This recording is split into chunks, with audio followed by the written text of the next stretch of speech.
Bueno, bienvenidos, bienvenidas a todos, todas.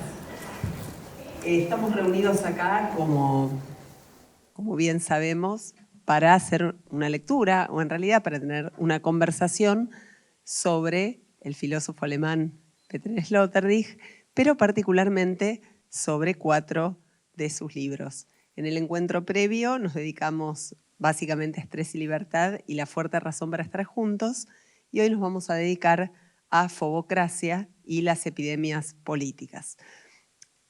De cualquier modo, digamos, me gustaría retomar, no es que vayamos a abandonar Estrés y Libertad y La fuerte razón para estar juntos, sino que vamos a partir de ahí para pensar el esquema que después se va a plantear en Fobocracia y las epidemias políticas. Entonces quiero recordar algunas cuestiones que habíamos mencionado y que fueron cuestiones fuertes, digamos, de lo que discutimos el otro día. En primer lugar, la cuestión de la libertad de la palabra. ¿Se acuerdan que sobre eso discurrimos un rato importante, más bien? Habíamos traído a colación, a propósito del texto de Sloterdijk, Crítica de la razón cínica, el caso de la secta de los cínicos. En la antigua Grecia habíamos hablado de Diógenes de Sinope, habíamos mencionado su posición radical, ¿no? de libertad a ultranza, que consistía en precisamente poder decirle la verdad a la ciudad justamente por no tener tratos comerciales con ella. Esa era la razón por la cual habíamos señalado Diógenes decide vivir de la caridad pública, se va a vivir a la vasija. Habíamos hablado del oráculo que había recibido Diógenes, que le había indicado que tenía que trastocar, trasvalorar en realidad el valor de la moneda, y habíamos contado de alguna manera que para Diógenes la moneda representaba la palabra y que el mensaje que le había entendido es que efectivamente tenía que cambiar el valor a la palabra en un momento en el cual la palabra se veía devaluada. Por eso decíamos, hay una analogía entre moneda y palabra, y lo que Diógenes percibía es que había palabras falsas como hay monedas falsas, y decíamos nosotros también puede haber una época como la nuestra donde hay una inflación de la palabra, puede haber palabras sin respaldo, de la misma manera que hay monedas a las que les ocurre todo esto. Y nos habíamos quedado también con esta pregunta: ¿puede el intelectual contemporáneo asumir esa posición? Primero, ¿podría eventualmente vivir de la caridad pública? Posiblemente no, pero además de vivir o no vivir y de qué vivir, viva de lo que viva, ¿está en condiciones de decir una verdad? ¿Y cuál verdad sería esa? Bien, son preguntas que solamente se pueden responder con una obra, haciendo cosas, ¿no? Haciendo, como dice la filósofa francesa Bárbara Cassán, haciendo cosas con palabras, ¿no? ¿Qué es lo que puede hacer un intelectual con las palabras hoy? Más en una era que se da a llamar, en general, era de la imagen. Se habla mucho de nuestra época como una era de la imagen. Es otra cuestión que deberíamos discutir. Pero ciertamente lo que habíamos planteado como escenario para Sloterdijk es que él se había enemistado, en cierta forma, con lo que vamos a llamar la intelectualidad de posguerra, o sea, sus coetáneos y otras generaciones también. En principio, justamente por una crítica sumamente radical, y con eso cerramos el encuentro previo, a lo que llamamos humanismo. Ese humanismo que se forja para algunos desde la antigüedad al momento actual, para otros desde el Renacimiento al momento actual, pero de lo que se trata, en todo caso, el humanismo es de un modo de abordar el mundo en donde el centro es el humano. Y digo el humano ahora sí para no decir el hombre, que fue lo que dije en el encuentro previo, aludiendo a esa figura abstracta que se constituye sobre todo a partir del Renacimiento, afincado en la idea de albedrío, de libre disposición de las decisiones, etcétera, etcétera. Entonces, lo que habíamos visto y nos da el puntapié para hoy es que para Sloterdijk, si el humanismo es criticable, es entre otras cosas por su carácter domesticador, o como va a decir él, dessalvajizador. ¿En qué sentido dessalvajizador? En el sentido de que toda la carrera humanística habría sido en su lectura un proceso de represión o de introyección de lo que hay de animal en lo humano, ¿no? A un punto tan interno que no se vea en las conductas públicas. Es decir que el humanismo habría partido, esto lo digo en condicional porque es la lectura que hace Sloterdijk, ¿no? El humanismo habría partido de una docilización de las conductas, de los gestos y demás, para alejarnos precisamente de lo que debía ser nuestra conducta instintiva, natural, por ejemplo, la agresividad y una serie de tantas otras cuestiones.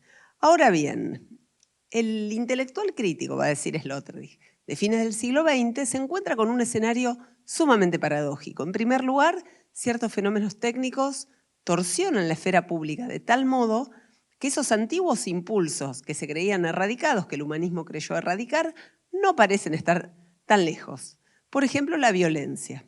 Y poníamos algún que otro ejemplo de las redes sociales. Sloterdijk va a decir, vuelven aquellos instintos, vuelven aquellas condiciones del debate intelectual fuera de los marcos de cortesía por lo bajo y después de la argumentación y todo lo que el humanismo moderno sobre todo había construido como lógica argumentativa. El optimismo se ha disuelto, el talante crítico, va a decir, sigue como de un modo nostálgico, pero hacia adentro ¿de dónde? Hacia adentro de pequeñas sectas que crecen adentro del mismo humanismo. Y se va a referir, por ejemplo, a una floricultura, acá estoy leyendo literal, una floricultura filológica en la que se cultivan las azucenas benjaminianas, las flores del mal pasolinianas y las cerezas silvestres freudianas. Es decir, los humanistas siguen teniendo sus grupos, sus espacios, donde todo esto se cultiva, por así decirlo, pero nada de esta crítica parece estar haciendo mella en las condiciones de existencia. ¿Por qué? Porque efectivamente quienes se ponen como portavoces del humanismo, que en general son los intelectuales, estarían cada vez más lejos de las instancias de real poder. Y esto planteaba en reglas o normas para un parque humano. ¿Y quiénes sí están cerca de las instancias de real poder? Bueno, diversas figuras. En principio, quienes tienen que ver con lo que se llamaría una política de los índices. Es decir, la idea de que el éxito o el fracaso de un gobierno no se mide por cuestiones que tengan que ver con discursos de respaldo, sino que tienen que ver con índices que funcionan o no funcionan. Inflación, por ejemplo, ya que mencionábamos la inflación hace un rato. O, no sé, Producto Bruto Interno, o X, ¿no? Entonces la idea de que en realidad todo lo que antes era argumentativo, ahora se va a leer, gracias a cierta matriz técnica que es la nuestra, desde criterios de eficacia, eficiencia y rentabilidad. Por lo tanto, todo lo humanista, todos los discursos humanistas están bien, no es que nadie los impugne, siguen pareciéndole bien a la época, pero cada vez tienen menos incidencia en los modos en que las poblaciones viven. Y los modos en que las poblaciones viven van a tener cada vez más que ver, en opinión de Sloterdijk, con cuestiones que tienen que ver con biopolíticas. Decíamos, esta es una palabra que proviene del campo de los, viene de Foucault, ¿verdad? O sea, viene del campo de los estudios Foucaultianos, podríamos decir. No dice Sloterdijk biopolíticas, dice políticas de especie. Es decir, considerar a las poblaciones, primero que nada, como entes biológicos, ¿no? Por supuesto, como decía Aristóteles, capaces de una existencia política. Sin embargo, hay una gran frustración general, también lo habíamos mencionado, derivado de la crisis de los principios que estructuraron la gubernamentalidad en la modernidad. Es decir, hay una crisis de confianza en los gobernantes por parte de aquellos que incluso los votan, hay una crisis de la representatividad en general, hay una falta de sensación de que el Estado, cualquier Estado, no estamos hablando de uno particular, ni en el primer ni en el tercer mundo, una sensación de que el Estado ya no ampara a los ciudadanos, de que más bien estamos todos lanzados a la buena de Dios, y en ese marco es que Sloterdijk dice, se da la posibilidad de que germine cierto resentimiento derivado de la sensación de traición de la ciudadanía respecto de las clases gobernantes y de las sucesivas crisis económicas fundamentalmente con las cuales esas poblaciones son sistemáticamente golpeadas, ¿no? En este punto, digamos, es donde se comprende también, no lo trabaja en demasiadas zonas, esto es lo otro, pero se comprende también la buena disposición que esos individuos tan vapuleados, tan frustrados, tan golpeados o con tanta sensación de haber sido traicionados, esos individuos van a rápidamente encontrar una suerte de compensación muy fuerte en la posibilidad de expresarse, ¿no? Sloterdijk en Esferas 3 va a hablar, como decíamos, de individuos que se convierten casi en mónadas, ¿no? en entidades recortadas, que mantienen relaciones con otras mónadas, pero no logran armar la sensación de comunidad, pero fundamentalmente esos individuos ahora van a tener la posibilidad de ser tanto receptores como emisores de mensajes. Y parte de esos mensajes, insisto, esto no lo trabaja tanto, lo deja sugerido en Esferas 3, parte de esos mensajes van a tener que ver con expresar sensaciones, emociones, opiniones. Es decir, un individuo que se siente arrinconado, acorralado por todos lados, de pronto siente que tiene una capacidad inédita de queja y de expresión de lo que le pasa, y de protesta y de reclamo. Esto, por supuesto, es como un cóctel bastante explosivo, ¿no? Porque en el fondo, como se discute tanto hoy en día, estos discursos que reverberan hacia afuera no necesariamente cambian las cosas de base, porque no suponen un hacer política en el sentido pleno del término, pero sí fomentan o arman como un caldo de cultivo para distintas cuestiones. De hecho, Sloterdijk va a pensar este problema, pero no para principios del siglo XXI, sino que lo va a pensar para la tercera década del siglo XX, por ejemplo, cuando piensa el nazismo, ¿no? Y va a decir, bueno, finalmente el ascenso de un Hitler tiene enormemente que ver con la movilización anímica de las fuerzas vivas y políticas de colectivos de resentidos. Resentidos, ¿por qué? Por una serie de circunstancias, las que la historia enseña, ¿no? El Tratado de Versalles, un montón de cuestiones que hacía que hubiera una cierta frustración ambiente en la Alemania en la cual Hitler hace esa carrera tan veloz. Pensándolo en nuestro presente, y ahora lo vamos a ver con las epidemias políticas, Sloterdijk cree que ese mismo, aunque con otra forma, por otras razones, con otra fuerza también, ese mismo es el caldo de cultivo de lo que él va a llamar los populismos de derecha.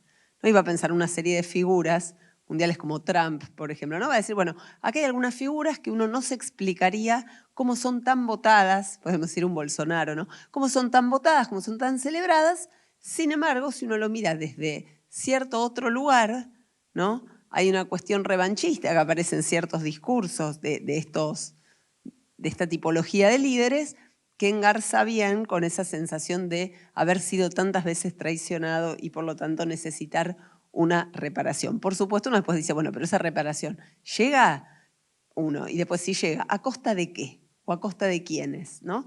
Eso es el debate justamente que Sloterdijk un poco quiere plantear. Pero en todo caso lo que queda claro, y esto a partir de la lectura de Reglas para un Parque Humano, es que los humanismos o el humanismo ya no parece estar domesticando a las masas, no vamos a usar este término, a las masas ciudadanas. Luego está la cuestión del fanatismo, por eso es interesante que introduzcamos hoy fobocracia, porque la pregunta que se va a hacer cuando analice, no usa la palabra fanatismo tampoco Sloterdijk, y esto me parece muy importante aclararlo, va a hablar de celo, el celo en la defensa de, ¿no? Por ejemplo, el celo de Dios. Lo va a mencionar muy explícitamente en Fobocracia. Fobocracia, particularmente en realidad, puede ser, es un librito, como lo ven, lo tenemos acá, de no demasiadas páginas, pero que es fundamental porque resulta ser una apostilla a dos textos previos. Uno de esos textos es efectivamente un libro, es largo, Celo de Dios, sobre la lucha de los tres monoteísmos, y el otro libro al cual esto resulta una apostilla es Has de cambiar tu vida. Son dos libros muy distintos, pero en ambos se hacen planteos que están retomados aquí. Ahora lo vamos a mencionar. En realidad, sobre Has de cambiar tu vida, vamos a hablar en un ratito porque vamos a ver que va a ser uno de los lugares en los cuales Sloterdijk desarrolla la idea de antropotécnica, que es un concepto que vamos a trabajar ahora. Y en Celo de Dios, sobre las luchas de los tres monoteísmos, tal como lo señala el título, se aborda particularmente judaísmo, cristianismo Islam. Ahora, ¿por qué estos dos textos precisaban una postilla? ¿Qué toma Sloterdijk de cada uno? ¿A qué responde? ¿En qué los va a comentar?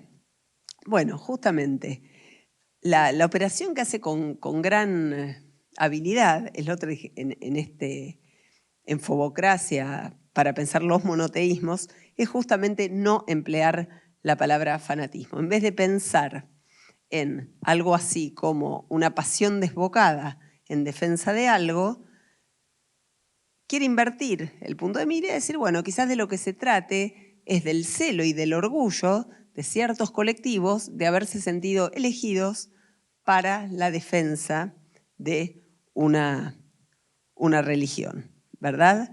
Y por supuesto, ahí cuando haga el linaje de este celo de Dios, va a encontrar el núcleo originario en el judaísmo, ¿no? Va a decir, bueno, acá el núcleo originario está en el judaísmo, que plantea la idea de pueblo elegido, ¿no? Es decir, ahí se hace explícito absolutamente esta cuestión de la delegación, digamos, de esa defensa de la religión. Pero bueno, Sloterdijk anota al pie sus obras previas, en cierto modo, para demostrar que aun cuando las poblaciones en general estén deflacionadas, como decíamos, por todos estos procesos que se han dado en las últimas décadas, pese a eso, ¿no?, todavía perviven en los colectivos otros modos de nucleamiento que no son solamente los del estrés que comentamos en el encuentro anterior, que es el estrés derivado del hecho social traumático que puede forjar idea de comunidad o hacerla sumamente fuerte, ¿no? Entonces, en Haz de cambiar tu vida, las religiones en general se definían como una antropotécnica. Por eso les decía que ahora vamos a hablar de antropotécnicas. Y en este sentido, lo que Sloterdijk detecta es que los individuos en la actualidad carecen de modos y de maneras de forjarse a sí mismos. Eso sería una antropotécnica. Por ende, todavía las religiones pueden dar un cobijo. Solamente que las religiones parecen al mismo tiempo interpelar cada vez a menos colectivos.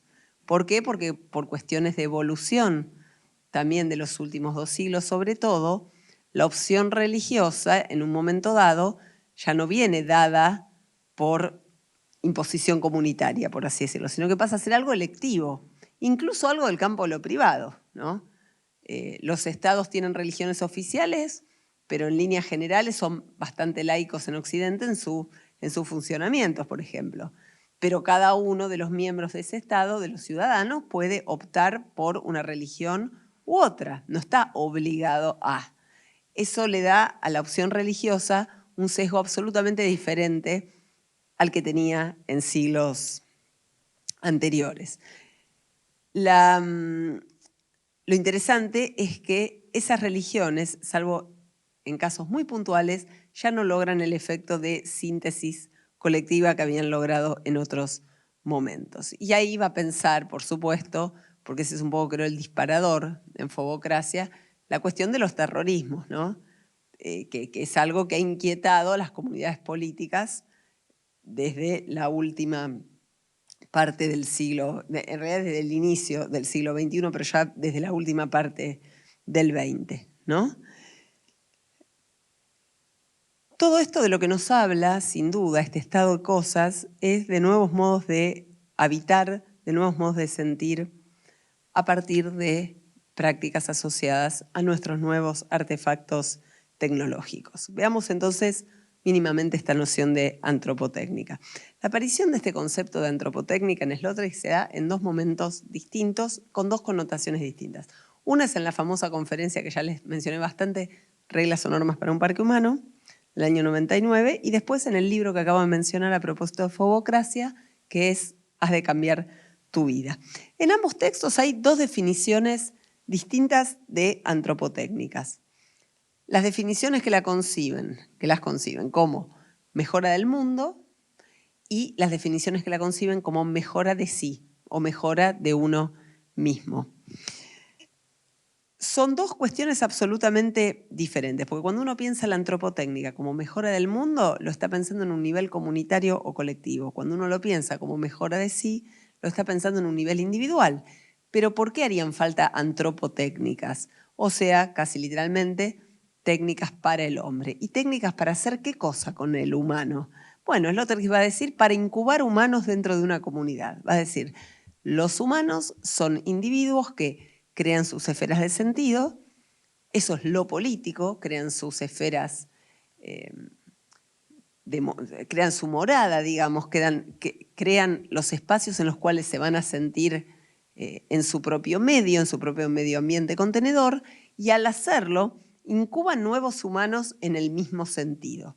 O sea que la antropotécnica, como mejora del mundo, supone que cada comunidad va a intentar expandir y sostener su modo de ver el mundo, efectivamente, porque la considera la mejor, ¿no? La mejor comparándola con la de los demás colectivos humanos, ¿no? Esto tiene que ver con el orgullo de pertenencia de un individuo a una comunidad determinada. ¿Quiénes serían los agentes de las antropotécnicas? Bueno, por ejemplo, los agentes de la antropotécnica podrían ser los educadores, los administradores de la ciudad, los arquitectos, todos aquellos que cooperen en darle a una comunidad un sentido y darle ciertas estructuras, darle ciertos emblemas, ¿no? Acá está el plus, digamos, que no es explícito, no es de cambiar tu vida ni en reglas para un parque humano, y es este plus que él va a desarrollar en ese monumental proyecto titulado Esferas, que tiene 3 tomos. Es la idea de que en realidad esta esfera contenedora es literalmente una esfera. O sea, es literalmente un espacio envolvente, no es una mera metáfora. Hay una cuestión casi arquitectónica que también se expresa, ¿no? En la metafísica. O sea, hay una cuestión acá que tiene que ver con lo envolvente, lo protector, lo cubritivo. Toda teoría política, toda metafísica, toda filosofía, al aspirar a construcciones de orden esférico, se va a gestar como una suerte de tensión en el espacio. Sloterdijk va a decir, la política o lo político es tensión en el espacio. Es la creación de un espacio que tiene cierta tensión medioambiental, por así decirla, que está dada por aquellos que viven ahí, por los discursos que se sostienen ahí, por la atmósfera que se respira ahí, la atmósfera sígnica, ¿no? Por una gran cantidad de debates que ocurran ahí y no en otro lugar, y toda esfera política como tal va a buscar expandirse, ¿no? Por eso el primer volumen de la trilogía Esferas se va a llamar Burbujas y va a pensar las microesferas más primarias, más cotidianas, con las que se envuelve un individuo. El segundo tomo se va a llamar Globos y va a pensar las grandes construcciones políticas imperiales, sobre todo, mucho más expansivas, mucho más violentas, si se quiere, en su constitución fuerte en tanto que esferas. Y en el último tomo, al último lo va a titular Espumas, donde en realidad lo que aparece ya es la idea de que estas grandes esferas se han disuelto por todos estos factores que mencionamos y como resultado hay una suerte de enorme cantidad de pequeñas esferas tan invisibles que forman un tejido similar al de la espuma que si uno lo mira, ¿no? Con aumento descubre que está hecho de infinitas burbujitas, muy chiquititas.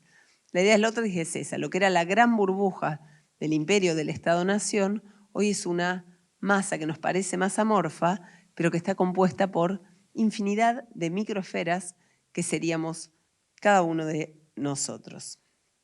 Entonces, la antropotécnica como mejora del mundo supone esto, ¿no? Una acción comunitaria en el sentido de la perpetuación de esta esfera de sentido contenedora. La antropotécnica como mejora de uno mismo, que es la definición que aparece en Haz de cambiar tu vida, es otra cuestión, tiene que ver con las técnicas interiores que ese sujeto despliega, ese individuo, quiero decir no sujeto porque decíamos que sujeto es de la modernidad para adelante, que ese individuo desarrolla para proteger su cuerpo y su espíritu inmunitariamente, si se quiere, de las agresiones de la vida en común, que también existen. Por más protectora que sea nuestra comunidad, por más armónica que sea nuestra constitución societaria, siempre el individuo en algún momento va a sentir la agresión del mundo. Para eso están las antropotécnicas como mejora de uno mismo. ¿Qué antropotécnicas como mejora de uno mismo podemos mencionar a modo de ejemplo? Y bueno, va a pensar el otro, es que a veces, por ejemplo, las formas religiosas supieron cumplir este rol, uno diría, bueno, no, los discursos que tienen que ver con el sacrificio, por ejemplo, o con el soportar, en aras de un bien mayor, todo esto es un modo de contener cierta frustración, pero hay muchísimos más. Por ejemplo, en la antigüedad había ciertas prácticas ascéticas que tenían que ver con la contención justamente de eso más efervescente y el reencauzamiento de eso a algo que tenga un sentido superior. De lo que se trata de algún modo es que las prácticas de mejora de uno mismo son modus vivendi, o sea, modos de vivir que suponen seguir una serie de reglas, de acuerdo en dónde nos paremos, cuáles serán las reglas, ¿verdad? Reglas muy estrictas a veces para lograr una suerte de virtuosismo moral. Y eso funcionaría como una manera de autoprotegerse. Y de eso se trataría también el imperativo "haz de cambiar tu vida", que da título precisamente al libro entero. No se trataría de llevar adelante una acción para, de alguna forma, conjurar de una vez por todas, digamos, el infortunio de estar en el mundo. Esta cuestión de las reglas morales nos puede sonar un poco anacrónico, nos puede sonar, nos puede sonar anacrónico, nos puede sonar que es de otros momentos de la historia, y sin embargo, si uno analiza a veces, por ejemplo, en las redes, la cantidad de enunciados de tinte moral que hay, se da cuenta que no es algo tan pasado de moda, ¿no? Esto sería para otro tipo de observación y otro tipo de trabajo. Pero digo, la idea de que los dictum morales proliferan creo que es algo palpable para cualquiera de nosotros, ¿no? Personas que todo el tiempo dicen que hay que hacer o dejar de hacer, que está bien o que está mal, o levantan el dedo para decir esto o aquello. Uno dice, pero caramba, ¿qué ha ocurrido acá? ¿Qué está pasando? Obviamente, toda mirada moral tiende a agudizarse cuando hay crisis. Esto también hay que decirlo. En última instancia, el ser humano, va a decir el otro, dije, es un individuo, es un animal con capacidad política que reacciona cuando se siente expuesto. Bueno, y la exposición tiene que ver precisamente con la crisis, ¿no? En este punto quizás no pueda, ni con todas sus técnicas, ni con todas sus reglas estrictas, ni con toda su sabiduría política, conjurar la adversidad, porque tal vez no podamos conjurar la adversidad, pero sí tal vez podamos sobreponernos a ella y darle un sentido a lo que hacemos. En este sentido, lo que va a hacer cualquier humano es implementar psicotécnicas. Acá es interesante porque Sloterdijk va desarrollando, ya lo habrán percibido al leerlo, un vocabulario que le es muy propio. Por ejemplo, la idea de psicotécnicas. Son técnicas, ¿no?, para sostener la psique, el alma, en realidad. Uno tendría a pensar la psiquis, sí, pero la psiquis es nuestro modo de leer algo que en otros momentos de la historia era concebido de otra manera. Lo que abren las antropotécnicas modernas, más bien, son vías de autocontención y también vías de experimentación con uno mismo y con el mundo. ¿A qué voy? A que, por ejemplo, uno puede ver todos los movimientos experimentales con drogas, por ejemplo, en la década del 60-70, esos movimientos de experiencias con la percepción, como formas, como antropotécnicas. Después se verá si resultan o no resultan y en qué resultan. Pero esto es algo interesante. En realidad, el humano, va a decir Sloterdijk, está siempre intentando autotransformarse. Y la primera etapa en este camino de autotransformación fue esa migración al mundo del artificio que se produce con el Renacimiento y la primera modernidad y que creo que mencionamos en el otro encuentro. No recuerdo si le dimos mucho desarrollo o no, pero sí Sloterdijk va a señalar, y lo repito, si ya lo dije, no va a estar mal, que cuando efectivamente los europeos salen a la búsqueda de nuevos territorios o de llegar a territorios que creen que ya conocen de antes, como las Indias, ¿no?, y se encuentran con otros territorios no previstos en sus cartografías, cuando asuman que esos son territorios que no conocían, ¿qué van a hacer? Bueno, efectivamente van a buscar colonizar esos espacios, arrasando con todo lo que haya, y hacer algo de lo que ya estaba hecho en la metrópolis, pero supuestamente de un modo más perfecto, ¿no? Después se discutirá también si salió mejor o no. Ahora bien, el otro les va a decir, algunos se van a esos nuevos mundos a ver qué se hace ahí, otros se quedan, pero los que se quedan en territorio europeo en realidad no se quedan, consuman una migración, una gigantesca migración inmóvil al mundo del artificio. Esto es lo que ocurre del Renacimiento en adelante, aparece todo ese mundo técnico que explota, por así decirlo, que explota bajo la forma de máquinas, de teorías de las máquinas, de analogías con las máquinas, de comparación del cuerpo humano con una máquina. La máquina, lo mecánico, el mecanismo, se hace presente en todas partes. Es lo que les va a decir, por ejemplo, la idea de pensar al Estado emergente como una máquina política, de idea hobbesiana.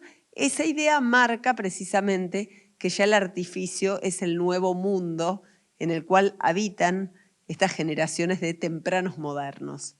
Y por supuesto va a haber otros que se van a haber ido a otros lugares y harán las cosas de otra manera, ¿no? Pero en todo caso, lo interesante es que esta migración al mundo del artificio va a traer casi de la mano, ¿no?, la necesidad para esos nuevos humanos de irse pertrechando, y lo van a hacer a lo largo de siglos, de artefactos que les sean propios, primero con la excusa de mediar la relación con el mundo y después con la excusa de protegerse del mundo.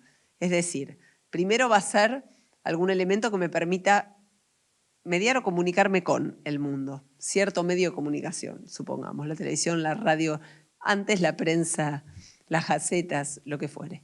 Pero después, ese andamiaje técnico va a tener como función precisamente suministrar al individuo una suerte de cascarón protector, envolviéndolo en su atmósfera particular, recreando esta idea de cobertura envolvente, pero ahora sí a nivel individual. El individuo que anda en el espacio público con auriculares, por ejemplo, que no está en realidad totalmente expuesto hacia afuera, que es la calle, lo está, por supuesto que sí, porque le puede pasar algo, pero en un punto él se cree retirado. Está, pero no está. Está, pero se siente un paso atrás. Esto sería un ejemplo de un elemento técnico operando como restricción o bien como elemento protector. Acá hay algunas cuestiones que Sloterdijk plantea en un texto titulado La vejación a través de las máquinas, que podemos mencionar también. En la vejación a través de las máquinas, Sloterdijk hace una analogía que es muy fructífera, y es pensar, por ejemplo, que el crecimiento de un individuo, o sea, la llegada a la adultez de un individuo y también de una comunidad, es homologable al proceso de inmunización que hace un cuerpo a lo largo de su crecimiento. O sea, el devenir adulto tendría que ver con una suerte de inmunización espiritual. Y esa inmunización sería muy parecida a la inmunización biológica. Y va a poner ejemplos. Si yo pongo estos ejemplos, que son bastante, creo que asibles porque son muy sencillos, creo que se entiende la idea. ¿Qué sería la inmunización biológica para un cuerpo cualquiera, para un ser vivo cualquiera? Bueno, sería esto: estar expuesto al mundo, ser colonizado por un agente patógeno, padecer una enfermedad y que el sistema inmunitario genere una reacción, genere lo que llamamos anticuerpos, y cuando ese cuerpo se vuelva a ver expuesto al mismo mal, los anticuerpos reaccionen y lo atajen antes de que la enfermedad se vuelva a desarrollar. Eso podría ser una idea de inmunidad biológica. En términos espirituales o anímicos, es lo que dice, ocurre lo mismo. Al ir creciendo, vamos absorbiendo una serie de informaciones desfavorables sobre nosotros mismos que, si son bien trabajadas, generan una suerte de anticuerpo, de modo tal que después podemos convivir con esas informaciones desfavorables sin sufrir una crisis y pudiendo accionar sobre el mundo. Ejemplos de esto sería, bueno, información desfavorable. Supongamos, un niño chiquito se mira al espejo, piensa que es el más lindo, o que sus padres son los mejores y los más lindos, y que su casa es la más linda, y que su país es el mejor, y su ciudad. Y en algún momento, al ir creciendo, descubre que, no sé, va a la casa de otro amiguito y descubre que por ahí la casa del otro amiguito le parece ahora más linda que la propia. Es decir, empiezan a aparecer informaciones desventajosas sobre uno mismo. tal vez descubre que no es el más inteligente o que no es el más lindo de la clase, o tal vez un montón de cosas que parecían ser de una manera se revelan como no así. El proceso de adultez, va a decir, de crecimiento, de maduración para el individuo humano es precisamente absorber esas informaciones y poder seguir viviendo con ellas, no a pesar de ellas. O sea, sí, tal vez no sea el más lindo o la más linda, tal vez no sea el más inteligente o la más inteligente, pero soy este que soy y puedo hacer igual. O sea, habiendo absorbido esa información, crezco, ¿no? Me despliego. Las comunidades, lo mismo.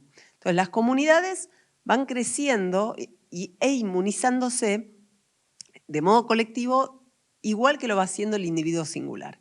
En este punto, la ilustración, va a decir Sloterdijk, que es un momento muy especial en la historia cultural humana. Porque lo que va a hacer la ilustración es pretender justamente universalizar cierto saber y democratizar cierto saber, y al hacerlo va a través del proceso de educación o enseñanza, va a hacer descender sobre la población en general una gran cantidad de informaciones desventajosas sobre ellas mismas. El proceso educativo se trataría de eso. Llego a un lugar, tengo que aprender algo, o estoy en el primer día de clases de una carrera X, y me ponen ahí justamente para mostrarme que no sé nada y que tengo que empezar a saber todo. O sea, viene una información desventajosa. Si uno está sentado en cierto lugar es porque no sabe nada. ¿Cómo? Bueno, el proceso de armado de la psiquis es eso. Es decir, no, bueno, pero estoy acá, ya voy a saber y voy incorporando eso de a poco hasta que en un momento dado me convierto en el agente, digamos, invertido, ¿no? Me convierto en el agente que va a hacer eso ante otros que acaban de llegar. Es decir, la formación educativa sería para Sloterdijk un enorme y masivo proceso de inmunización. Pero algo habría fallado. Cuando el humanismo entra en crisis, algo falla en este esquema que era bastante piramidal y que organizaba el mundo ilustrado. Lo que falla es que cuando alguien se planta frente a otros para hacer el puntapié de esta operación, ¿no? de inmunización de esos grandes colectivos, esos otros ya no creen en la posición de saber poder. Entonces, ¿qué ocurre acá? Bueno, ocurren escenas como el paciente cuestionándole al médico o el estudiante cuestionándole al docente, pero no por algo que uno podría decir una lógica del trato, sino algo del orden del contenido del saber, ¿no? Se discuten los lugares de saber. Entonces, esa es la crisis también del humanismo. En ese punto, el individuo, frente a eso, lejos de sentirse empoderado, se siente empobrecido, ¿no? Se siente más vulnerable todavía. Pues, digamos, si quienes lo tienen que gobernar le roban, si quienes le tienen que enseñar no saben. O sea, el estado de desamparo subjetivo es cada vez mayor, lo cual también, como decíamos, redunda en la crisis comunitaria. Y va a redundar también, como veremos en un ratito, en la formación de estos colectivos que después avalen ciertas formas del populismo de derecha. En última instancia, la modernidad, va a decir Sloterdijk, no comienza con la ilustración, aunque no sea sencillo pensarlo así. La ilustración comienza antes, comienza cuando la metafísica del globo, lo que él va a llamar la metafísica del globo, se convierte en el símbolo del mundo. Y esto ocurre con las navegaciones, justamente. Ocurre en la era de las grandes navegaciones y ocurre en la era de los descubrimientos, ¿no? Ahí va a decir que hay una forma del habitar muy propia de ese occidente y que después se exporta, que va a consistir en 4 hitos. Va a decir, la mitología del barco, en realidad es la mitología del viaje, la religión, en este caso la cristiana particularmente, la lealtad para con las metrópolis y el registro científico del espacio que se va incorporando. Y estas 4 cuestiones van a asignar la emergencia de eso que vamos a llamar muchísimo después el mundo global. De hecho, Sloterdijk va a decir que recién cuando hablamos de globalización en el siglo XX surge esta palabra, se empieza a aplicar, no es que surge, se empieza a usar masivamente, ¿no? Es decir, globalización, ahí donde antes se decía mundialización o cosmopolitismo, había un montón de otras figuras. Bueno, justamente cuando el globo aparece como metáfora para expresar qué es lo que ocurre, es cuando justamente ese globo ya ha entrado en su crisis terminal. Entonces, en las epidemias políticas, lo que se va a preguntar es lo que dijo concretamente, es si esto es una crisis del humanismo, una crisis de la cultura o una crisis de sentido de la propuesta europea. Disculpen. Bueno, ¿qué tenemos en las epidemias políticas? Tenemos 5 artículos que fueron publicados entre el 2013 y el 2018, que nos interesan porque son todos sumamente actuales, los cuales se trabaja primero con la crisis de la cultura letrada, algo que ya mencionamos hace un rato, después con la cuestión de los populismos, eso también lo mencionamos, y después con algo que nos conecta directamente con Fobocracia, la aparición del terrorismo como amenaza internacional, y último punto, y polémico también, el surgimiento, va a decir Sloterdijk, de códigos lingüísticos neomoralistas correspondientes a la llamada corrección política. Esto se vincula un poco, ¿se acuerdan cuando hace un ratito se mencionaba esta cuestión de la moral en las redes? Bueno, ahí Sloterdijk va a decir, hay una zona opaca, no demasiado clara, en donde el discurso moral crudo no se puede a veces distinguir de un discurso que sería correcto, ¿no? Entonces, ¿cuál es el límite entre la corrección consensuada general y la bajada de línea moral, ¿no? ¿Quién se atreve a decir dónde está esa línea? Y nadie se atreve. Y esto forma parte de uno de los problemas contemporáneos. Entonces, las epidemias políticas va a intentar pensar este estado de cosas global poniendo el eje justamente en la idea de crisis de la comunidad.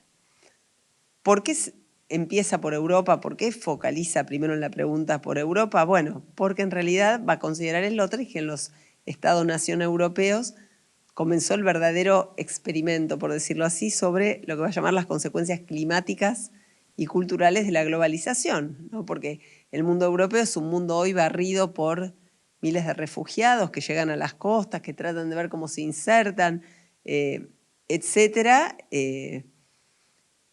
Y ahí va a decir Sloterdijk, en esas tierras que pretendieron ser las que sentaran las bases de la igualdad, la libertad y la fraternidad, donde también hoy hace crisis cualquier principio de este orden. Ahora bien, esos estados europeos también en la línea de las antropotécnicas, se autoseleccionan, se protegen sus fronteras, cuidan la atmósfera interior de supuestos agentes perturbadores, refuerzan la comunidad. ¿Qué ocurre cuando en el interior de esa esfera, que es toda constitución política formal, cambia la densidad de la atmósfera por algún desequilibrio que puede ser una mentira mediática, una recomposición poblacional, etcétera, ¿no? ¿Qué pasa cuando? Esta es una pregunta que se hace casi literal en las epidemias políticas. ¿Qué pasa cuando en el interior de esa esfera, que es cualquier construcción política, como decíamos, los que llegan de afuera hacen presión o entran en pugna con excluidos pero forjados adentro? Esas es también las crisis de las democracias actuales, ¿no?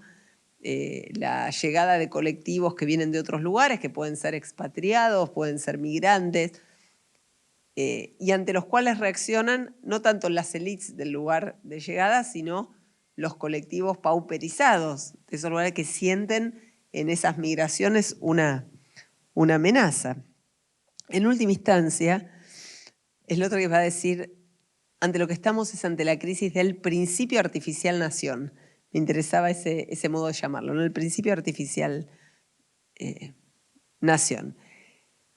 O sea, que para volver a reglas para un parque humano, una nación no sería ya hoy una federación de amigos lectores, ya no sería un montón de gente unida por venerar ciertos discursos, sino que una nación hoy sería un colectivo que se liga mediante el estrés, como vimos en la otra reunión, y que al mismo tiempo está siempre en posición reactiva y en posición defensiva. O sea, acá hay una cuestión volvamos a la cuestión de los colectivos de frustrados, ¿no?, que mencionábamos hace un ratito.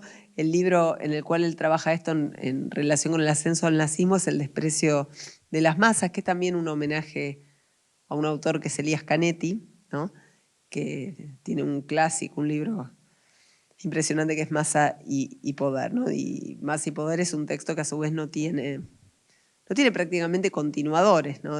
Canetti mismo es un autor sumamente original que no tiene continuadores. Entonces, en El desprecio de las masas, es lo otro que se preguntaba por los colectivos de frustrados, pero a propósito del nacional socialismo. Y hoy se hace esa misma pregunta, pero en realidad con la evidencia de que hay epidemias, va a decir él, por eso epidemia política, epidemias basadas en signos, ¿no?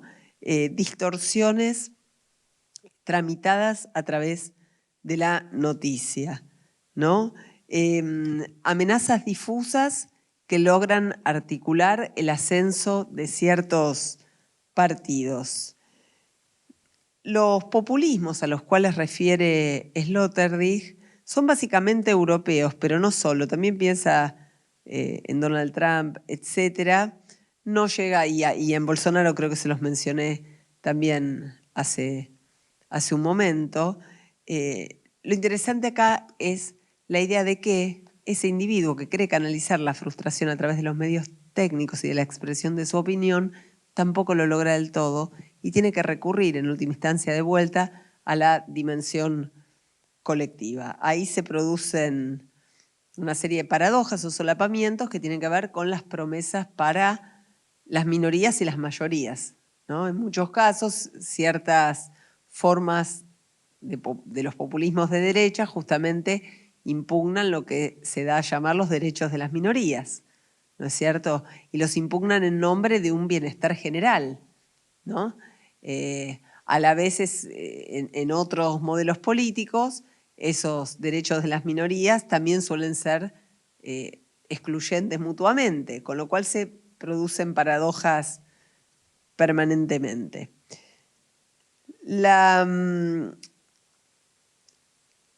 El problema de lo colectivo, digamos, tampoco puede sustraerse al modo en el cual se está organizando lo que él va a llamar el espacio interior del capitalismo global. Vuelta a la modernidad, entonces. ¿Cómo esas esferas que eran los estados insuflaban el espacio, crecían? Bueno, a partir, entre otras cosas, de una alianza muy fuerte entre ese estado naciente, el capitalismo emergente, y lo que el otro iba a llamar los invernaderos de mercancías. Grandes estructuras que gesta la modernidad, donde se va a comprar, a consumir. Acá tenemos distintos modelos, podemos pensar en los pasajes benjaminianos, pero podemos pensar también en las grandes tiendas, podemos pensar en algunos centros comerciales y por supuesto en el siglo XX podríamos pensar en los shoppings. Ahora, a la vez, en nuestra realidad, ese mundo interior del capital ya no está circunscripto a un espacio arquitectónico concreto en la ciudad.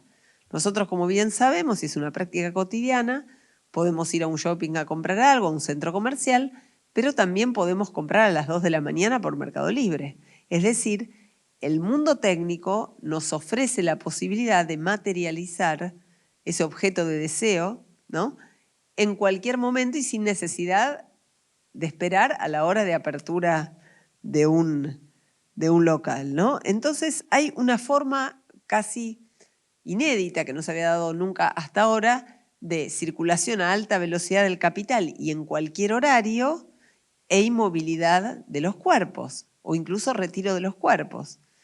Acá hay cuestiones que Sloterdijk no menciona, pero que nosotros las podemos traer al escenario para completarlo un poco. La merma o la disminución de las horas de sueño en las grandes ciudades en los últimos 15 años, por ejemplo. Uno diría en primera instancia porque el promedio de las horas que se duerme, promedio, ¿no? Cuando uno dice promedio siempre hay alguien que duerme mucho más y alguien que duerme mucho menos. Pero ¿por qué a principios del siglo XX el promedio de sueño en las grandes ciudades era de 7 horas y media por habitante y un siglo después esto se reduce a 5 horas y media ¿Qué pasa? En las grandes ciudades todo el mundo trabaja cada vez más horas, no sé, en la fábrica y entonces llega a la casa a las 12 de la noche y se tiene que despertar a las 5 de la mañana. No, esos individuos quizás llegan a su domicilio a las 7 de la tarde o a las 8, no importa, a una hora, pero después se quedan hasta las 2 de la mañana conectados. Entonces hay una sustracción, ¿no?, al sueño de este tiempo que va a ser un tiempo de producción indirecta, que es el tiempo que uno pasa consumiendo pasivamente lo que las redes ofrecen y una serie de cuestiones. Y esto impacta directamente en la forma de vida, es decir, en que la gente duerma menos, muy concretamente. No estamos hablando de cosas demasiado separadas de la existencia cotidiana. Entonces, el espacio interior capitalista de nuestra globalidad dispone no solo de estructuras arquitectónicas para el consumo, sino que también de una retícula, de una malla, ¿no?, que es técnica y que va invadiendo, ¿no?, solapadamente todos los espacios de la vida cotidiana. Ahí tenemos toda una serie de superposición de espacios. Lo hemos visto nosotros quizás muy claramente con la pandemia. Es lo que lo planteaba antes, es esta idea de que, bueno, mi espacio de vida es lo mismo que mi espacio de trabajo, es lo mismo que mi espacio de solaz, es lo mismo que Claro, ahí con la pandemia nos quedó claro a todos, pero antes de esta pandemia también algo de eso estaba, no solo insinuado, sino quizás incluso en curso, ¿no? O sea, el espacio interior del mundo del capital abarca prácticamente toda la superficie del globo, aún sí, solo un pequeño segmento de esa población incluida es la que puede llevar adelante fehacientemente el acto de consumo, ¿no? Entonces después tenemos, el otro iba a poner esta imagen, me decía, hay como continentes o bolsones de consumo en medio de un enorme océano de pobreza. La cuestión de los medios también va a tener incidencia en los modos de circulación del dinero y de la mercantilización, ya no de los bienes, sino de las personas mismas. La verdadera globalización, en realidad, va a decir Sloterdijk, es la circunvalación del globo no por barcos, sino por la moneda o por las riquezas, ¿no? Esos barcos que hacían y salían de un puerto, pero iban a otro y después se volvían cargados, ¿no? Iban vacíos, volvían cargados. O bien llevaban fortunas que tenían que ver con las pagas de las mercancías. En nuestra propia vivencia son flujos abstractos de dinero los que están dando aceleradísimamente la vuelta al globo en todo momento, ¿no? Compra crédito, compra débito, lo que ustedes quieran, ya no se exige la manipulación necesaria del billete y que uno vaya con un fajo de billetes cuando compra algo, porque puede comprar por un medio mucho más abstracto. Ante todo esto, el humanismo no tiene demasiado que aportar. En el mismo sentido que decíamos que el humanismo a veces no puede aportar una explicación cuando nos enfrentamos a esos terceros estados que ya no reconocemos. ¿Se acuerdan? Decíamos, ahí donde había 2 estados, en el encuentro pasado, ahora hay 3, y de golpe no tenemos elementos nociológicos, elementos conceptuales, para ver qué hacemos con eso que aparece en el medio, ¿no? Por eso el estrés termina funcionando mejor para soldar comunidad que cualquier discurso humanista.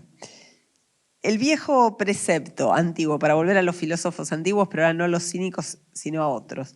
El viejo precepto del conócete a ti mismo, va a decir Sloterdijk, se ve trocado, cambia por el de contémplate a ti mismo. Y ahí viene la automercantilización también. O bien, ámate a ti mismo. Es interesante esto, porque el discurso de la autoayuda como algo que se expande también, como una modalidad que permea la sociedad entera, más allá de que uno vaya o no a hacer un curso de autoayuda puntual, la idea del amor propio, son sumamente, o sea, la proliferación de todo eso es sumamente sintomática en una era en donde prima el hiperindividualismo, en donde prima cierta forma del egoísmo comunitario, en donde casi no hay actos de solidaridad o de generosidad, ¿no? Las ciudades, va a decir Sloterdijk, se convierten en una suerte de conjunto de islas. El nuevo invernadero para la sociedad de mercancías se arma de una composición entre el monoambiente y la red. El monoambiente, porque decíamos, es lo que resulta más funcional, por eso proliferan los monoambientes, no solo porque son más baratos que propiedades de mayor metraje, sino porque idealmente presentan la hipótesis de vida donde uno está solo, tranquilo y no tiene que aguantar a nadie. Porque esto es lo que se ha impuesto como modelo. Eso que hoy es visto como algo bueno, vivo solo y tranquilo, no tengo que aguantar a nadie, no era visto así en otro momento. Al contrario, no se trataba de aguantar al otro, se trataba de convivir con el otro. Pero el individuo ya no tiene capacidades, no tiene resistencia, ¿no? El carácter de lo soportable parece haberse desplazado. Acá en este punto, que digamos, las formas del habitar se van volviendo cada vez más individuales, pero cada vez más asistidas técnicamente, y por eso los individuos se transforman en casi literales terminales de emisión y recepción de mensajes. Los populismos van a tener enormemente que ver con esto. Se trata de discursos, en suma, que le hablan a estos individuos tan aislados y a los que se les sugiere que se pueden convertir en vencedores, ¿no? En vencedores de algún tipo, en alguna circunstancia, en un panorama de frustración. Las antropotécnicas, tal como las había definido en Reglas para un Parque Humano y en Haz de Cambiar tu Vida, ya entonces no sirven para nada, ¿no? El individuo sin horizonte de futuro alguno parece más bien entregarse a vivir bien, a vivir una vida confortable, a que lo máximo a lo que aspira sea a tener una vida abundante en términos técnicos. Esta es una idea que viene de diferentes autores, no es que la vaya a plantear Sloterdijk, pero es la idea de que de la modernidad en adelante la idea de vivir bien cambió, y ya vivir bien no es vivir de acuerdo con una comunidad o con ciertas normas éticas o ciertos valores, sino que vivir bien es vivir en una vida materialmente abundante, donde esta abundancia tiene que ver sobre todo con artefactos que llamaríamos técnicos directamente. O sea, vivir bien va a tener que ver con que yo tenga un buen televisor, un buen celular, una buena computadora, un buen auto. El concepto de buena vida se asocia literalmente a buenas máquinas, buenos artefactos. ¿Por qué? Porque se entiende que el resto de la vida no va a poder ser buena nunca, porque todo es un desastre, porque esto, porque... Entonces, ¿qué me queda? Esa especie de confort sumamente individual. Por lo menos yo la paso bien. Entonces, por lo menos tengo un buen auto, por lo menos tengo...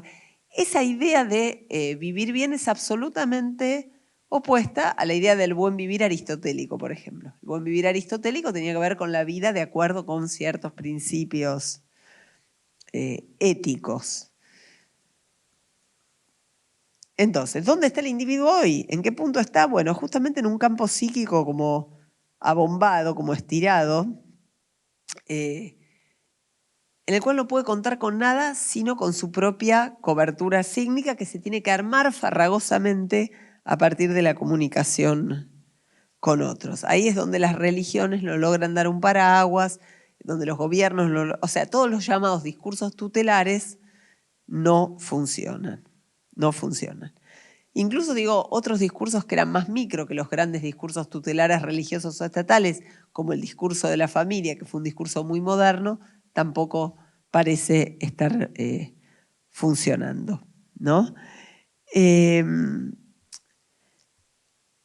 Al decir Sloterdijk, esto ameritaría que pensásemos en nuestras sociedades bajo un principio microesferológico que ha dejado atrás toda metafísica.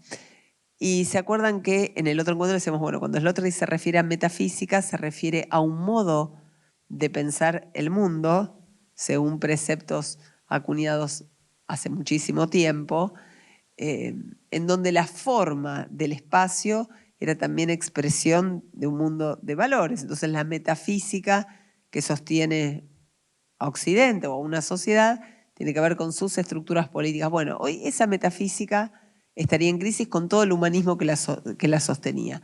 Y por ende también hay una crisis de los espacios y una crisis del habitar. Por eso, de alguna manera, lo que está en crisis es la idea de cosmos. Y esto es sumamente paradójico, porque es el momento en el cual la humanidad empieza a mirar hacia afuera, porque tiene los elementos técnicos para hacerlo, pensando eventualmente en una colonización de ese espacio exterior. Después sería otra discusión si son sueños, fantasías o si son proyectos concretos. Pero lo que queda claro es que lo que va quedando abandonado y vaciado es la Tierra entera, con toda su historia, con toda su forma de habitar político. En las epidemias políticas, va a decir Sloterdijk también, los pueblos, va a decir esto, los pueblos son estructuras neumáticas de neuma, ¿no? De aquello que se insufla, el aire. Estructuras neumáticas que tienen temor de desinflarse, o bien temor, podemos decir nosotros, de que se le pincha el globo. Es esa efectivamente lo que parece haber ocurrido. Un vaciamiento de la atmósfera de sentido de la comunidad y por ende la sensación de que nuestra tierra o nuestro lugar de vida se ha convertido en casi tan hostil como un planeta exterior que todavía no conquistamos. ¿Tiene alguna solución este escenario? Porque si uno lo piensa es un diagnóstico bastante crepuscular, ¿no? Diríamos bastante... Bueno, en principio, para Sloterdijk, primero, él no es, no es tecnofóbico, o sea, no está en contra de que ocurran todas estas cosas. Pero al mismo tiempo entiende que somos todavía en términos conceptuales demasiado antiguos para la edad de la técnica que estamos viviendo en este momento. De lo que se trataría es de justamente hacer una refundación de valores. Creo que también lo mencionamos en el otro encuentro a propósito de reglas para un parque humano, si no me equivoco. La memoria me puede estar fallando, pero en todo caso hace falta un nuevo principio ético, un nuevo principio político y una nueva forma de hacer comunidad que no sea la incitada por el estrés, ¿no? O sea, ese humano que en algunas representaciones, sobre todo en la Edad Media y en la temprana modernidad, era quien cargaba con el peso del mundo, ¿no? Hoy carga con, no el peso del mundo, sino el peso de la capacidad de representar el mundo, que es un poco distinta. Nosotros tenemos hoy una forma de vida en donde la circunvalación del globo mediante flujos de dinero no deja de ir a la par de la construcción permanente de simulacros de todo orden y la duplicación de todo en un simulacro. Perdón. Digo, bueno, por ejemplo, todas nuestras ciudades son de alguna forma duplicadas o exportadas a imagen a fin de su comercialización turística. Revemos incesantemente nuestros espacios, por ejemplo, con drones o con máquinas que nos permiten verlo desde ángulos inéditos a fin de después hacer algo con esas imágenes y en general vender algo a alguien. Nosotros mismos tenemos perfiles que son como suerte de dobles. Después podemos ver hasta qué punto son o no son dobles. ¿Qué hacemos con esos perfiles? Nos autopromocionamos. Por más que digamos que no, que tratemos de no hacerlo, hay una lógica estructurante de la duplicación del mundo en donde esa duplicación tiene como finalidad la inserción de algo o de alguien en tanto que imagen en un mundo de mercancías. Es ahí en donde las macroestructuras políticas tienen poco y nada que hacer, porque efectivamente, ¿cómo se regula eso sino desde el mero espacio de la compra-venta? ¿Cómo se sustrae eso al espacio de lo mercantil, ¿no? Bueno, ese es uno de los problemas que para Sloterdijk presenta la sociedad de las espumas, ¿no? Por eso la cuestión de el único nucleamiento posible sería el nucleamiento a través del pánico. En este punto lo que hay es una suerte de alianza, es una idea polémica, entre la industria, va a decir el del espectáculo y del espectáculo de masas, y la dirección ejecutiva del resentimiento colectivo, ¿no? Entonces la cosa revanchista. Además, en términos de autopromoción, cuando decimos nos autoduplicamos en los perfiles, pensemos también que con la caída de esos lugares de saber, con el hecho de que ya no funciona el mecanismo de educación a la ilustración, al modo ilustrado, lo que se produce también es la idea de que para llegar a algún lado o para triunfar, no hay que hacer un duro camino ascendente de esfuerzos y de años de acumulación de nada, sino que hay que tener la suerte de estar en el lugar justo en el momento justo y ser señalado por la varita mágica del reconocimiento. Creo que un poco el esquema de lo que fueron los reality shows un poco mostraba esto, ¿no? Bueno, el que gana es, bueno, de ahí primero hay que ser seleccionado para participar y después hay que ganar. Pero en todo caso, ese éxito que se va a alcanzar es incomparable al éxito que se alcanzaría con hacer bien una carrera de grado, pongámosle en cualquier lado que uno la haga, ¿no? Varios años estudiando ahí para tener un título, después no saber si uno va a trabajar de qué, ¿no? Cuando de pronto hay una fama más súbita que tiene que ver con una suerte de selección que no es sino la puesta del ojo general en uno como alguien especial y entonces ser rescatado de la masa anónima. Esta cuestión también tiene su interés porque la espectacularización se entiende ahora sí desde este punto de vista como aquello que puede hacer una alianza con ciertas formas del resentimiento. Es un camino oblicuo, pero es un camino también, tal como Sloterdijk lo describe, al menos posible o incluso constatable. La espectacularización de uno mismo llega al punto de la conversión de uno mismo en mercancía. Primero es la promoción de uno mismo y después es la directa conversión de uno en mercancía. Y también la traslación al plano del simulacro de todo lo que era antes bajo el capitalismo, algo evidente o al menos palpable. ¿No? Pensemos, por ejemplo, en figuras como la del influencer. Muy poco mencionada por Sloterdijk, salvo en algún comentario lateral, pero eso es bastante emblemático, ¿no? Que grandes empresas hagan publicidades a través de influencers y no, por ejemplo, a través de carteles en la vía pública. Eso significa algo, pero significa sobre todo que ahí hay un individuo, el influencer en cuestión, que va a vender o va a empezar a posicionarse como alguien capaz de vender porque se nos vende a nosotros mismos como alguien igual a nosotros, pero que le gustó ese producto, entonces nos lo cuenta, como desde una horizontalidad, una paridad. Ya no es el actor o la actriz en la publicidad, sino que es alguien que tácitamente dice, somos iguales, solo que yo usé esto y me funcionó, a vos también. En realidad no somos iguales, en realidad, etcétera. Todo lo que sabemos que tiene que ver con la lógica mercantil que está detrás de eso.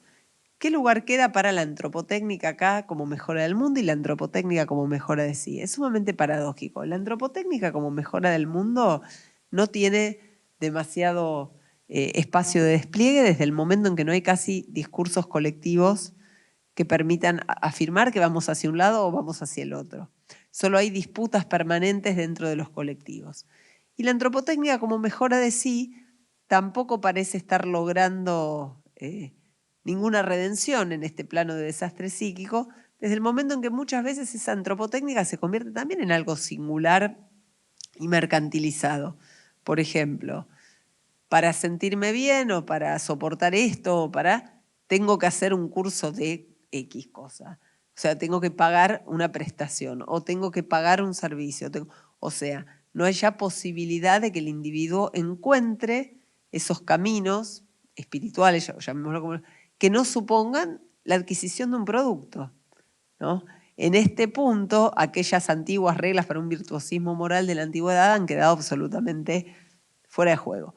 Y en ese marco también es que aparecen estos discursos, como señalábamos, de la autoayuda, para decirlo. No quiero focalizar en ninguno en particular, ni es algo que en denostación de esto, diciendo más o menos lo que Sloterdijk plantea a propósito de esto. Y es lo siguiente, esos discursos vuelven a llevar al individuo a la posición de responsable absoluto de aquello que le acontece. Y esto también creo que lo pusimos en un ejemplo en el otro encuentro. O sea, ese individuo es responsable de, por supuesto, su supervivencia, de un montón de cosas que tiene que hacer en lo cotidiano, pero además pasa a ser responsable de su felicidad o infelicidad. porque si no le salen las cosas como pretendía, es porque no trabajó lo suficiente, no se convenció lo suficiente, no se lo repitió lo suficiente. A ver, en este punto, justamente, también decíamos crecer, la adultez, la misma inmunización de la que Sloterdijk nos habla, refería que uno puede querer lo que sea, pero el mundo puede decir que no, las circunstancias pueden decir, o sea, no es que meramente porque yo deseo algo, lo voy a lograr por más que me lo reitere todas las noches como un mantra, ¿no? Pero el individuo los necesita porque no tiene ningún proyecto colectivo de promesa de nada. Y por eso se entrega, ¿no?, al vivir bien, se entrega al vivir bien como única forma de la redención del malestar.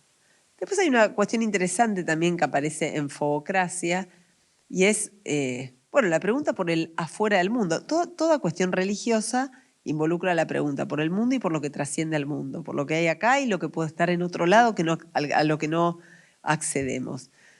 Entonces la pregunta también que gira alrededor de la virtualidad tiene que ver con una pregunta por el afuera del mundo. Ahora no tenemos un afuera del mundo al cual podamos retirarnos para pensar o para cortar lazos justamente con el mundo. Ni bajo la forma de la religión, ni bajo la forma de un espacio hacia el cual podamos escapar. ¿Cuál sería un lugar que esté sustraído a las redes 5G o 4G o lo que sea, a los mensajes que nos pueden llegar en cualquier momento? ¿Dónde estaría el corte? ¿Dónde estaría? No hay espacios de fuga, no hay espacios desconocidos, ¿no? Y los antiguos espacios se duplican en esta virtualidad tecnificada. Las redes.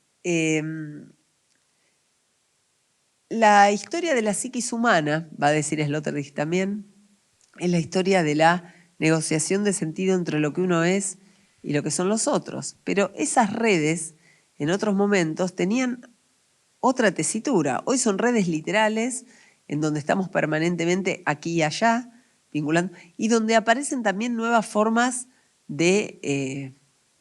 formas nuevas de las políticas afectivas, digámoslo así. Aparecen nuevas formas de la vigilancia del otro. Ya no estamos hablando de la vigilancia del Estado. Ya no estoy hablando de si la AFIP me mira ahí el monotributo a ver si estoy haciendo las cosas bien o si la policía se fija si no sé qué. Estamos pensando en que hay vigilancias que pasan por el orden de lo afectivo. A que alguien conocido me pueda hacer un planteo porque le clavé el visto y no le respondí en una hora.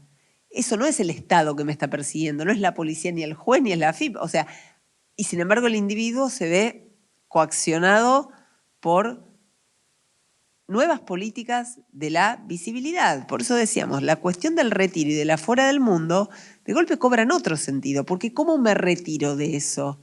Tengo que apagar el teléfono o tengo que apagar mis dispositivos, pero si lo hago posiblemente también esté cortando el lazo con lo que me da de comer, o sea, con el mundo laboral. Hay una cuestión ahí que al individuo se le vuelve prácticamente imposible de discernir, imposible de diferenciar, ¿no? Y entre las cuestiones que tienen que ver y que aparecen en el texto la vejación a través de la máquina, cuando Sloterdijk despliega toda esta teoría de la inmunización que ya les referí, dice también en un momento, tomando la lectura que hace Freud sobre las 3 vejaciones de la humanidad, que así como Freud consideraba que había habido 3 vejaciones para la psiquis humana, la primera la copernicana, la segunda la darwiniana, la tercera la suya, o sea, en la copernicana la humanidad había tenido que entender que la Tierra no era el centro del cosmos, sino que era un planeta más que giraba alrededor de una estrella mediocre, que es el Sol, que todo esto en la esquina, en el rincón de una galaxia, que no era la más grande. Bueno, a esa vejación le había sucedido la darwiniana, que le venía a decir al humano, bueno, no sos la criatura divina puesta ahí por Dios, sino que parece que descendés de un primate y encima de uno del cual te burlas, algún tipo de mono. Y la tercera sería la freudiana, que le dice a ese individuo, bueno, no sos dueño de tu casa mental, no sos dueño de tu ser, parece que hay algo que se llama inconsciente, que hace que no puedas tomar todas las decisiones que crees. Bueno, a esas 3 vejaciones se sucedería vendría una cuarta, que es la vejación a través de la máquina. Una idea de vejación que él trabaja a través de un teórico que se llama Vollmer, pero en todo caso lo que hay que señalar acá es que Sloterdijk dice que parte de la inestabilidad del individuo contemporáneo tiene que ver con la definitiva certeza de que esa máquina, que ya no es su antagónico, ¿no? De que esa máquina no se quiere quedar o no se va a quedar o ya no está en el espacio de total pasivo en donde nos había resultado como humanidad cómodo ponerla, ubicarla. Entonces la vejación a través de la máquina tiene que ver con la subida de estatus de la máquina, que ahora se pone en paridad respecto de lo humano para eventualmente lograr simbiosis de nuevo cuño. Ahí estaría para él una de las puntas de la refundación de valores, que hace un ratito decíamos, bueno, en este escenario pesimista, ¿cuál sería la salida? Bueno, una de esas salidas es blanquear de algún modo la relación con las máquinas y dejar de considerar a las máquinas como ejércitos de esclavos pasivos, ¿no? Es poner a la máquina en un lugar de paridad y entender que cuando estamos en contacto con una máquina o en funcionamiento con una máquina, somos más que la suma de las partes. Somos un nuevo tipo de entidad. Algo así como un tercer estado, pero ahora aplicado a nuestro cuerpo y a lo mecánico. Dicho eso, digamos, si eso se diese, si esa asunción se produjese, entonces al individuo le resultaría también menos traumático esta cuestión, por ejemplo, de los vínculos a distancia, se dejaría de cuestionar la autenticidad o inautenticidad de aquello que está mediado por máquinas. No se olviden de que todavía, como decíamos, bueno, la cultura y la técnica se convierten en opuestas en la modernidad. Parte de eso es, del efecto de eso es la aparición de un montón de discursos tecnofóbicos en donde la máquina aparece como el agente corruptor de lo humano. Bueno, si estás mucho trabajando con máquinas te vas a volver menos sensible o vas a perder algún tipo de capacidad de inteligencia, no sé, o tus relaciones van a ser menos humanas. Si tus vínculos pasan a través de máquinas, no sos tan humano como si fueran cara a cara. Hay un montón de cuestiones que se ponen en juego acá que tienen que ver con viejos, muy viejos prejuicios que se arrastran desde mucho antes de la modernidad, pero que en la modernidad adquieren una fuerza definitiva. Bueno, Sloterdijk va a decir, tal vez haya llegado la hora de dejar tanto de tener discursos tecnofóbicos, o sea, de miedo al mundo de la máquina, como tecnofílicos, que es la pasión total, la máquina me va a resolver todos los problemas sociales, y empezar a encarar a la máquina como un agente, una entidad con la cual tenemos que gestar nuevas formas de alianza y no temerle a la máquina como si fuera el esclavo, ¿no? No sé si este ejemplo lo habíamos puesto en el encuentro previo, pero muchas veces la máquina asume el lugar del esclavo pero inanimado. Entonces, bueno, a mí me daría culpa tener un esclavo fregándome la ropa, pero no me da culpa presionar el botón de lavarropa porque la máquina es inanimada. Pero después, digamos, hay en la cultura una fantasía o un miedo a que un día el mundo de máquinas se subleve y nos domine a los humanos, ¿no? Que es el miedo a la rebelión del esclavo. En ese sentido es sacar a la máquina del lugar de esclavitud, ponerla en un lugar de paridad, asumir la vejación que eso significa, es decir, asumir una supuesta humillación de lo humano, similar a la que el humano sufrió cuando entendió que descendía de algunos primates, que no estaba en el centro del cosmos y que no era dueño de su casa mental, pero a partir de ahí refundar efectivamente una sociedad de otro orden. Entre tanto, en el camino, y esto tampoco lo despliega tanto Sloterdijk, pensemos que la máquina tampoco hoy se nos plantea estrictamente como un esclavo. O por lo menos si pensamos en nuestros celulares, qué relaciones tenemos con ese tipo de máquinas, que es casi la más cotidiana, esas máquinas se presentan como una suerte de doble de nosotros mismos. También una suerte de prótesis. Si nos olvidamos el teléfono, sentimos que nos falta algo, porque esto, porque lo otro, o sentimos que el teléfono vibra y nunca vibró, que suena y nunca sonó. Tenemos una relación refleja con el aparato. Pero además ese aparato conoce mucho más de nosotros que, como decíamos, la gente que por ahí vive con nosotros. Y no porque nosotros tengamos una triple vida, sino porque hacemos todo a través del teléfono, cosas incluso que consideraríamos muy tontas de contar a quienes viven con nosotros. No me voy a poner a contar que estuve buscando, no sé, qué promociones de pantalones había, no sé. No merita eso un relato. El teléfono sabe que estuve buscando esas promociones, quizás quien vive conmigo no. Y así infinidad de cosas. Los temas que escuché durante la jornada, los temas musicales. No voy y se los cuento a nadie. El teléfono los conoce. Esto nos habla de una nueva, por eso digo, una nueva entidad que vamos componiendo con las máquinas, donde ya no podemos decir que la máquina es pasiva y nosotros activos, en tanto que humanos. Estamos a la par, estamos componiendo nuevas unidades. Eso para Sloterdijk exige nuevos valores. Además, está la particularidad, como decíamos, que la máquina se convierte ya no en el esclavo, sino en una suerte de lacayo servicial, ¿no? Este sería el caso de la aplicación que me aconseja cosas que yo nunca le pedí, pero que me dice, podés ir por ahí que es más rápido, acá a la vuelta hay un negocio que vende no sé qué, vos ya compraste esto, te conviene, no sé. Ese tipo de sugerencias, amables y gratuitas, uno por ahí no les da importancia, pero están permanentemente ahí, ¿no? Haciendo de ese artefacto técnico una suerte de servidor de otro orden. Un servidor cooperativo porque me conoce mucho, como me conoce a partir de mis consumos. Bueno, todo eso que está sucediendo hoy es lo que hace que el Sloterdijk piense que es necesario refundar un vínculo con la máquina y además regenerar una comunidad en lo humano mismo, ¿no? Eso también, porque finalmente es como esta cuestión se va convirtiendo en un proceso sumamente ombliguista, ¿no? Es siempre el humano enfrentado a sus sueños, sus fantasías, sus proyecciones, lo que ya hizo y entonces la propuesta de lo que tiene que hacer. Mientras tanto el mundo se puede caer a pedazos y ese individuo no lo percibe. No lo percibe salvo cuando hay un hecho traumático social, que es la idea del estrés, ¿no? Y ahí sí hay nucleamiento, estrés y libertad. Bueno, déjenme ver la hora si quiero dejar un... Sí, está bien. Vamos a ir cerrando para que puedan comentar si quieren hacer algún comentario.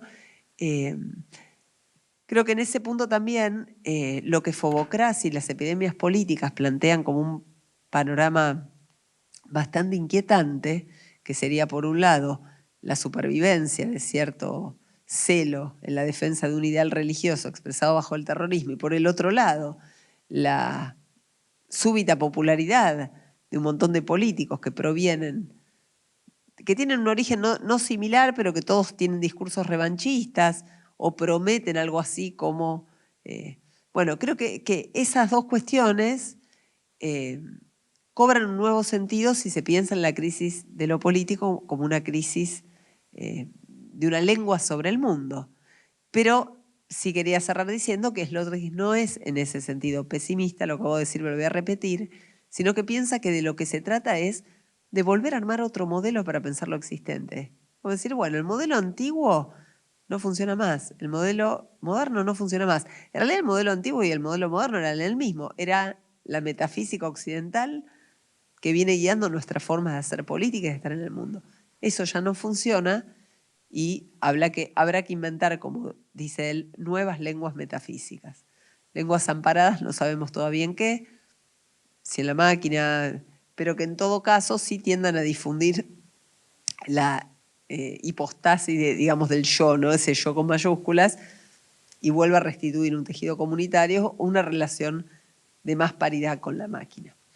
Bueno, escucho comentarios, preguntas. A mí me surge como una duda sobre todo respecto al diagnóstico, digamos, que hace Sloterdijk digamos, de toda esta progresión pues, de la esfera metafísica. Y estaba como pensando si, digamos, ese análisis sería trasladable o en qué medida cobijaría como las realidades latinoamericanas, ¿no?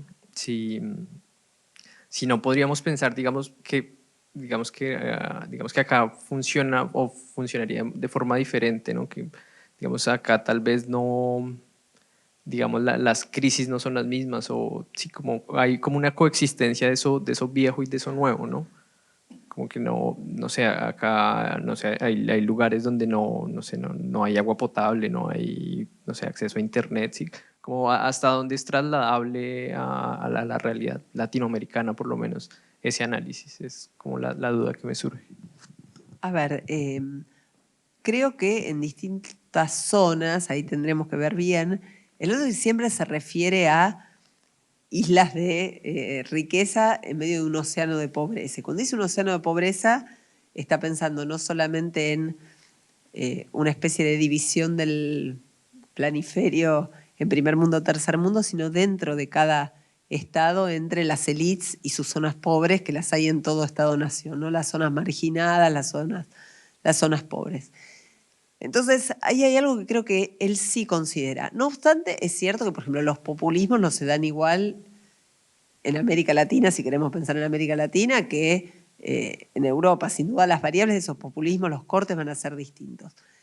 Las formas técnicas de la globalidad parecen bastante expandidas en primer y tercer mundo, y a veces incluso con patrones que desmentirían nuestra primera aproximación. Supongamos, pongo un ejemplo que el otro no pone para nada, pero que vale a cuenta de esto. Cuando aparece en los años 90 las computadoras domésticas, ya no son esas megacomputadoras que ocupaban una habitación, ¿no? Sino que ya son más chicas y la alta burguesía primero se puede empezar a comprar computadoras para tener en la casa. Por supuesto, en el primer mundo, ¿qué ocurre? Que la gente tiene mayor capacidad de acceso y la gente empieza a tener computadora en la casa antes que en América Latina, donde eran más restringidas las élites que podían acceder a eso. Pero justamente por un montón de discursos que tienen que ver con la tecnofobia, quizás en esos hogares había una computadora, pero supongamos los niños, niñas de la casa no la podían tocar, o era algo que el padre decía esto es para trabajar, o se usa 1 hora por día y nada más. Había un control sobre el artefacto. En América Latina, donde no había acceso a la propiedad de la computadora, porque era demasiado cara para un sueldo de clase media, por ejemplo, aparecen los famosos locutorios, así se llamaron acá, no sé cómo se llamaron en otros lugares, en donde por ahí había uno que ponía 20 máquinas y por 2 monedas, un montón de chicos que nunca iban a tener una computadora en la casa, estaban horas y horas jugando. Y estaban mucho mejor alfabetizados tecnológicamente que los niños burgueses de París, por ejemplo, a los que los padres no les dejaban usar la máquina sino 1 hora por día y a cuenta.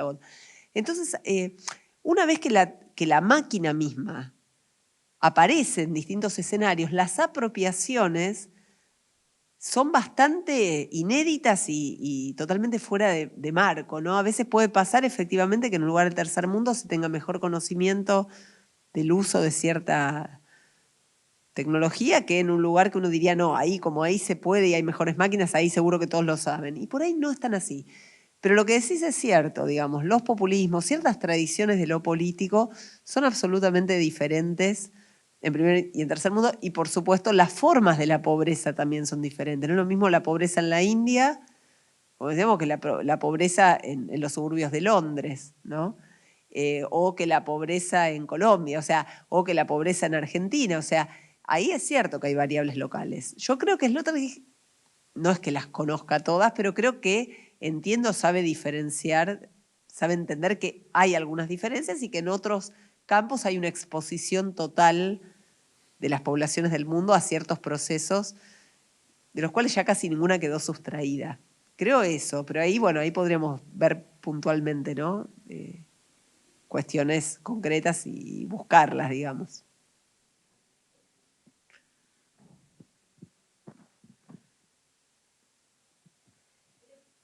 Sí. En uno de los seminarios que diste, habla de lo que queda fuera de todo este planteo que él hace. Como que hay lugares donde ya no existen esas pequeñas burbujas, como que están aislados. Por lo menos eso es lo que yo entendí en uno de los seminarios que vos diste. A ver, pero para recordar, que quedan aislados de qué, porque hay muchas formas de la burbuja. Hablamos, por ejemplo, del monoambiente, hablamos Sí. ¿De cuál en particular? Porque en uno de los seminarios que vos diste, vos hablás de que hay como grandes esferas y como que hay algunas que son pequeñas, casi como si fuera una espuma, y que hay lugares donde quedan vacíos de esto. Ya no hay ni siquiera una pequeña comunidad de ser humano a ser humano. Quedan aislados o solitarios, digamos. Y creo que es dentro de eso, a mi entender, ¿no? Entraría todo esto que él plantea, que el compañero plantea, ¿no? que pasa en los lugares donde no hay técnicos, no hay técnica, no hay internet, no hay redes, digamos, ¿no? Yo te quería, al margen de eso, te quería hacer una pregunta. Porque ahora ya no hay lugares, no solamente humanos, sino ambientales, donde la técnica ha barrido en forma de redes todo lo que es natural, digamos, forestal. De hecho, ya no hay un lugar donde no atraviese al ser humano esa parte energética. No sé cómo explicarlo. Son como campos, creo que campos energéticos que atraviesan toda la parte forestal, ¿no? Y que eso trae una complicación, porque trae una alteración de lo que es la parte molecular del ambiente. ¿Qué dice Sloterdijk de esto? ¿Qué habla Sloterdijk de esto? Sobre esto ultimísimo que decís, no he leído, hasta donde yo leí al menos, no vi nada alusivo directamente. Por ejemplo, el hecho de que casi cualquier lugar del globo, esté donde esté, está atravesado por campos energéticos directos u ondas electromagnéticas. ¿Se acuerdan cuando vi un debate con el Wi-Fi? Después parece que quedó en el olvido. Se decía que el Wi-Fi podía alterar nuestro funcionamiento cerebral, que aunque no lo estemos usando acá mismo, por ejemplo, en este mismo espacio ahora estamos siendo atravesados por un montón de Wi-Fi, no solo de acá, sino de lugares aledaños cuya contraseña no tenemos, pero que las ondas están pasando de acá para allá. Ese debate después quedó un poco... Pero de lo que sí dice algo Sloterdijk es de la idea de artificio y naturaleza.